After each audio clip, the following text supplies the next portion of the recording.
નમસ્કાર દર્શક મિત્રો, હું છું રૂપલ લુણીચિયા. સંપૂર્ણ ન્યૂઝમાં આપનું સ્વાગત છે.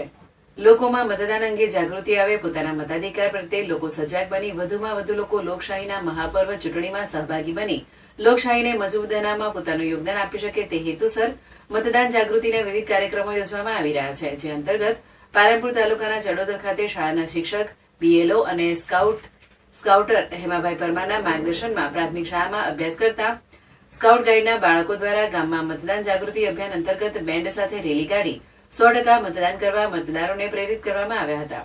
લોકશાહીના અસરમાં દરેક નાગરિક પોતાના મતાધિકાર અંગે જાગૃત બની અવશ્ય મતદાન કરે તે માટે પ્રેરણા આપતા હું મતદાન કરીશ અને કરાવીશ, આળસ કરીશ નહીં, મતદાન ચૂકીશ નહીં, મતદાન લોકતંત્રના પ્રાણ જેવા સૂચક બેનરો સાથે સૂત્રોચ્ચાર સાથે બાળકોએ ગામમાં રેલી યોજી ગામ લોકોને મતદાન કરવા અપીલ કરી હતી. રેલીમાં ગાઈડ કેપ્ટન હેતલબેન સુથાર, ખેલ સહાયક સતીશભાઈ પ્રજાપતિ, બીએલઓ જશોદાબેન, વર્ષાબેન, બીનાબેન, રમીલાબેન, લોકમિત્ર ફારૂકભાઈ તથા અન્ય શિક્ષકગણ જોડાયા હતા. અગાઉ પણ સ્કાઉટ ગાઈડના વિદ્યાર્થીઓ અને શાળા પરિવાર દ્વારા સાંસ્કૃતિક કાર્યક્રમમાં રંગરસિયાના રાસ ગરબા થકી બૂથ પર થતી તમામ પ્રવૃત્તિને રજૂ કરી મતદાન અંગેનો સંદેશ આપવામાં આવ્યો હતો.